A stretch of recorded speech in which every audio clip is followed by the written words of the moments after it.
Assalamualaikum warahmatullahi wabarakatuh. Salam guru penggerak. Salam sehat dan bahagia untuk kita semua. Halo sobat guru penggerak. Izin memperkenalkan diri. Saya Badrus Soleh, calon guru penggerak angkatan 11 dari UPT Satuan Pendidikan SDN Pogar 1 Bangil, Kabupaten Pasuruan, Provinsi Jawa Timur. Tugas 1.2J Koneksi antar materi modul 1.2 Nilai dan peran guru penggerak. Tujuan pembelajaran khusus. CGP mampu menghasilkan kesimpulan berdasarkan materi modul 1.2 nilai dan peran guru penggerak serta kaitannya dengan modul 1.1 Filosofi Pendidikan Ki Hajar Dewantara. Setelah saya menjalani pembelajaran dari modul 1.1 hingga modul 1.2 ini, berikut adalah hal yang menjadi pembelajaran bagi saya. Model refleksi yang saya gunakan 4F. 1. Facts atau peristiwa. 2. Feelings atau perasaan. 3. Findings atau pembelajaran. 4. Future atau penerapan.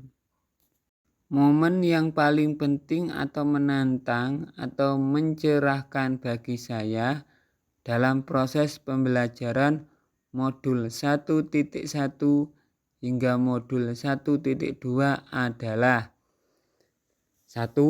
Facts atau peristiwa. Pada modul 1.1 CGP dituntut untuk mempelajari tentang filosofi pemikiran Ki Hajar Dewantara. Saya mempelajari konsep pemikiran Ki Hajar Dewantara dan relevansinya dengan penerapan pendidikan abad ke-21 pada konteks lokal, nilai-nilai luhur sosial budaya, serta bersikap reflektif kritis terhadap pemikiran filosofi Ki Hajar Dewantara dan relevansinya terhadap konteks pendidikan di daerah saya.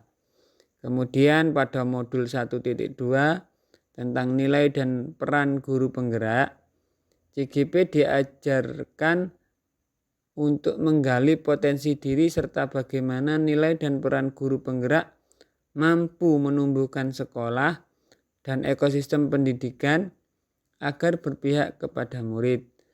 Pada modul 1.2 ini, saya juga mempelajari beberapa kompetensi yang harus dimiliki oleh seorang CGP di lingkungan sekolah untuk mewujudkan sekolah yang berpihak pada murid. Maka guru penggerak harus memiliki nilai-nilai guru penggerak.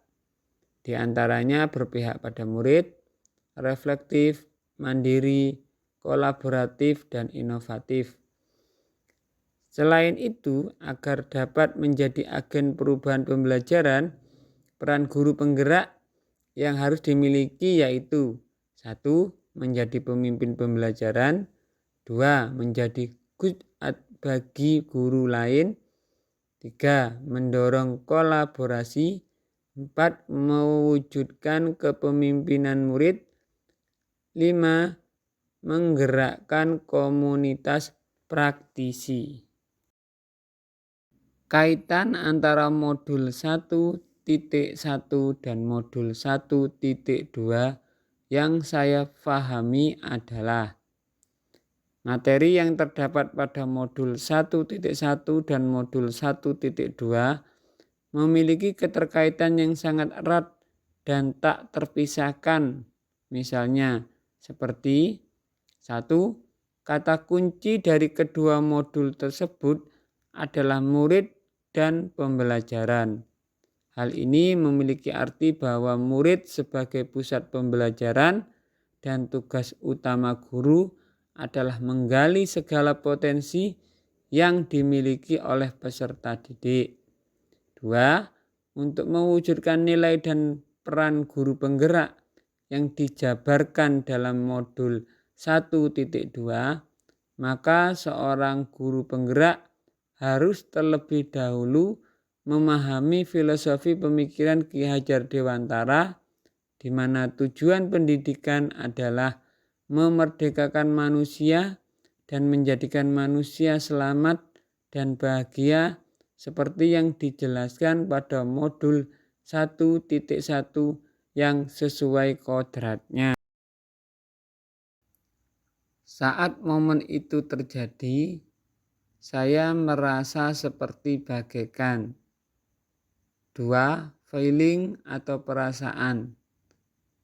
Setelah menjalani rangkaian pembelajaran yang terdapat pada modul ini, seperti belajar mandiri, berdiskusi dengan rekan CGP yang lain, serta mengelaborasikan pemahaman tentang materi yang terdapat pada modul, saya merasa tercerahkan dan termotivasi agar saya dapat memiliki keseluruhan nilai dan mampu menjalankan peran sebagai guru penggerak.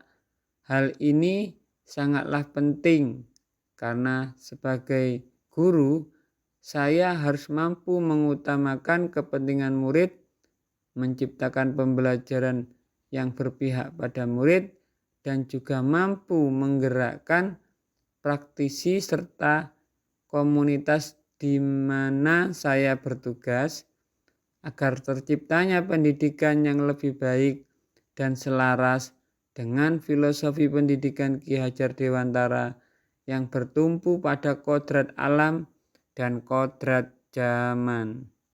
Sebelum momen tersebut terjadi, saya berpikir bahwa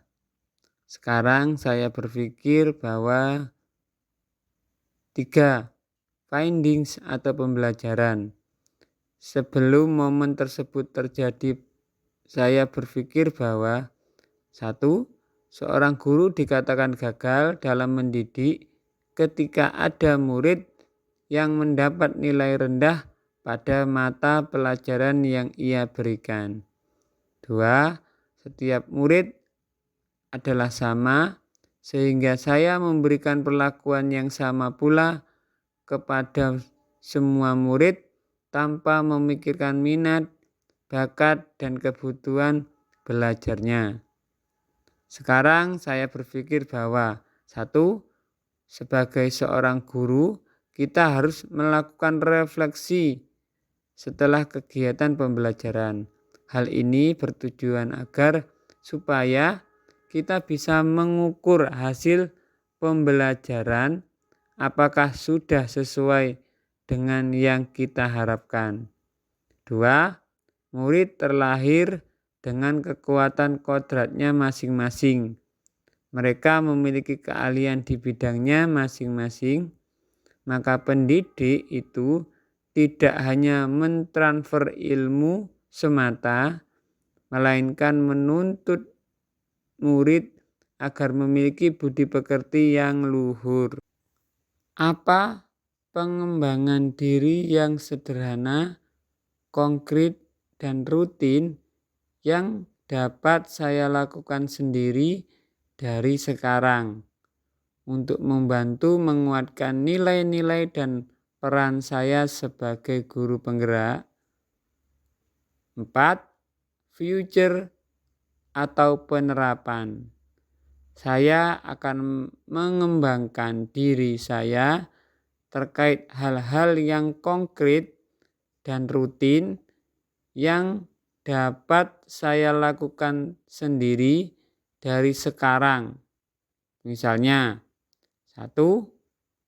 Menerapkan filosofi pendidikan Ki Hajar Dewantara dengan menciptakan suasana belajar yang menyenangkan dan berpihak kepada murid yang bertumpu pada kodrat alam dan kodrat zaman. 2. Mengikuti pelatihan-pelatihan pengembangan diri secara mandiri, baik daring maupun luring, untuk menambah wawasan dan keterampilan sebagai seorang guru. 3. Melaksanakan kegiatan refleksi secara berkala sehingga menciptakan proses perbaikan dan peningkatan pembelajaran. 4. Senantiasa berkolaborasi dengan rekan sejawat dalam rangka pengembangan diri untuk menciptakan ekosistem pendidikan yang sesuai dengan profil pelajar Pancasila. 5. Terus berkreasi dan berinovasi tiada henti untuk mengembangkan kompetensi diri dan meningkatkan hasil pembelajaran. Demikian paparan saya mengenai kesimpulan berdasarkan materi modul 1.2 nilai dan peran guru penggerak serta kaitannya dengan modul 1.1 filosofi pendidikan Ki Hajar Dewantara. Semoga bermanfaat. Akhir kata, wassalamualaikum warahmatullahi wabarakatuh.